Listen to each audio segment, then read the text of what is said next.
Voici Michal. Ce jeune Polonais de 18 ans n'est pas seulement pompier volontaire dans la brigade locale, il est aussi membre d'un groupe paramilitaire, les Tireurs. Nous sommes dans une petite ville à 80 km de la capitale polonaise. Depuis l'annexion de la Crimée par la Russie et les combats à l'est de l'Ukraine, la Pologne voisine est sous tension, les Polonais se sentent moins en sécurité. Des dizaines de milliers d'hommes et de femmes font partie d'unités d'autodéfense et leur nombre ne cesse d'augmenter. Les Tireurs, dont Michal fait partie, a été créé en 1910. C'est l'un des plus anciens groupes armés de Pologne. Seules des armes factices sont utilisées pour les entraînements, mais Michal et son père en possèdent une vraie, rangée dans un endroit sûr. Lorsque nous l'avons rencontré, il se préparait à un week-end d'entraînement avec les Tireurs. Voici mon équipement. Ok, et quel est le prix pour tout ça? 2000 zloty, 500 €. Et de quelle pièce êtes-vous le plus fier? De mon gilet pare-balles des Marines américains. Michal, vous êtes allé aux États-Unis, c'est plus facile d'acheter des armes là-bas. Que pensez-vous de l'achat et de la possession d'armes en Pologne? Je crois qu'il devrait y avoir un accès plus facile aux armes en Pologne, parce que je crois qu'il existe des menaces en provenance des frontières de l'Est et aussi des pays du tiers-monde. Et pour ce qui est des entraînements au tir, je crois que tout le monde devrait avoir accès plus facilement aux stands de tir. Il devrait y en avoir un dans chaque ville pour que la population soit mieux préparée.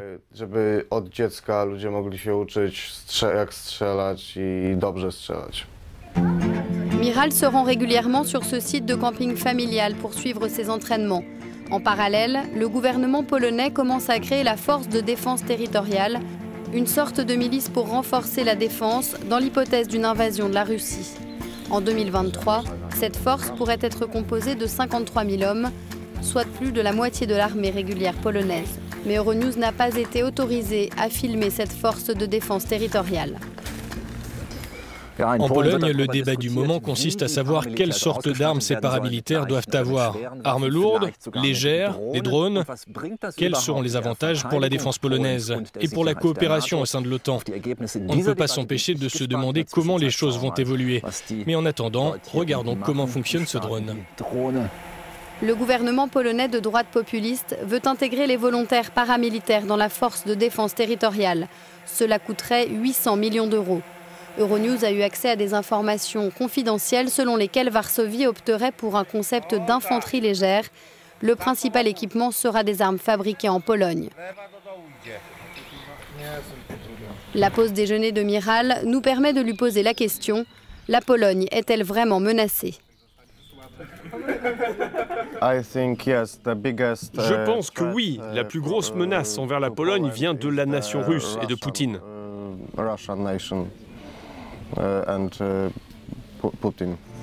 Dans le pire scénario, la force de défense territoriale est désignée pour jouer un rôle de milice. Mais on peut se demander si la menace d'une attaque russe est réaliste. De plus, il n'y a pas de minorité russe ou de groupe pro-russe en Pologne. Dans le cas d'un conflit armé, une attaque massive classique à l'est de la Pologne aurait du sens pour la Russie. Mais pour stopper une invasion de blindés, une infanterie légère composée de soldats paramilitaires ne pourra pas faire grand-chose. Le gouvernement polonais place de grands espoirs dans les forces paramilitaires. Quel sens cela a-t-il pour la démocratie polonaise et pour la défense polonaise? Est-ce bien ou mal? 17 000 Polonais sont déjà volontaires pour rejoindre la force territoriale de défense. Michal, lui, à terme, voudrait faire partie de l'armée régulière, l'armée de métier. Le jeune homme admire les soldats dont c'est le métier, mais pas les militaires à mi-temps qui agissent en dehors de l'armée traditionnelle et créent une sorte d'armée parallèle. En créant cette force territoriale de défense, le ministre polonais de la Défense a construit sa propre armée privée. Regardez la garde nationale aux États-Unis qui peut être utilisée pour réprimer la population. Je n'aime pas cette idée. 3 femmes font partie de l'unité des tireurs, aux côtés de Michal et de 21 autres membres. Le chef est un ancien soldat qui possède une expérience internationale de combat. Cet homme a refusé 3 fois de prendre en charge la force de défense territoriale. Je ne suis pas dans la tête de notre ministre de la Défense, donc je ne sais pas précisément ce qu'il va faire. Mais en regardant le texte de la nouvelle loi, il est clair que cette force de défense territoriale pourrait ne pas être simplement utilisée comme annoncé officiellement.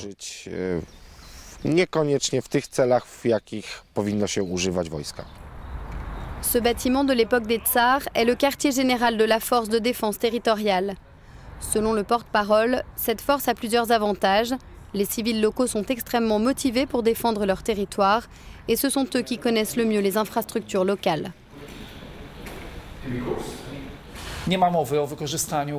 Il n'y a aucun risque que la force territoriale de défense soit utilisée contre les citoyens polonais. La création de cette force est une réponse au changement géopolitique, spécialement en Europe centrale et de l'Est. Nous ne sommes pas les seuls à avoir une telle force. Les premiers pays à avoir créé un tel concept sont la Suisse et les pays scandinaves. Mais aussi en Europe centrale et de l'Est, plusieurs pays ont créé une telle force, comme les pays baltes, la Roumanie et la Bulgarie.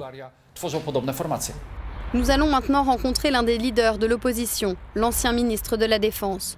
Pour lui, la force de défense territoriale représente beaucoup d'argent gaspillé.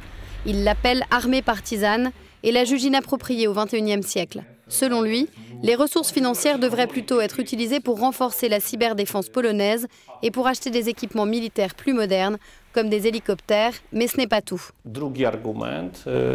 Un autre argument est de dire qu'il y aura des soldats du week-end avec des entraînements occasionnels. Je pense que cet entraînement devrait être attribué aux soldats réservistes qui font partie de l'armée régulière et qui ont des compétences professionnelles dans l'armée. Les réservistes pourront être une aide réelle et un soutien à l'armée régulière, ce qui ne sera pas le cas de ces soldats de week-end. C'est une fiction. Nous avons aussi rencontré un analyste politique qui critique le gouvernement populiste de droite. Pour lui, bâtir une armée civile à mi-temps cache une visée électorale et ne rendra pas le pays plus sûr.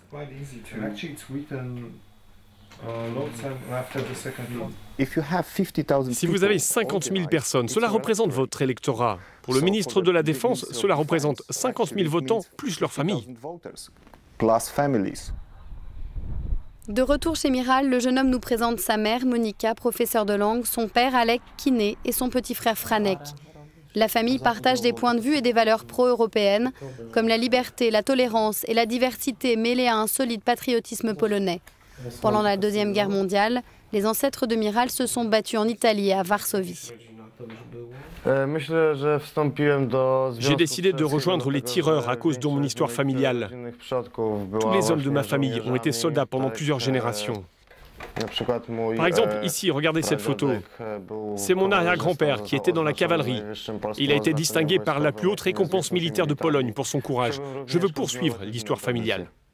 Le rêve de Miral est de devenir chirurgien de guerre dans l'armée régulière. Le jour de l'avènement de la Constitution polonaise est fêté dans tout le pays. Miral et son unité paramilitaire ont participé aux cérémonies comme partie intégrante de la société polonaise. Leur message est clair, jusque dans les églises, rester unis face à toute forme d'agression.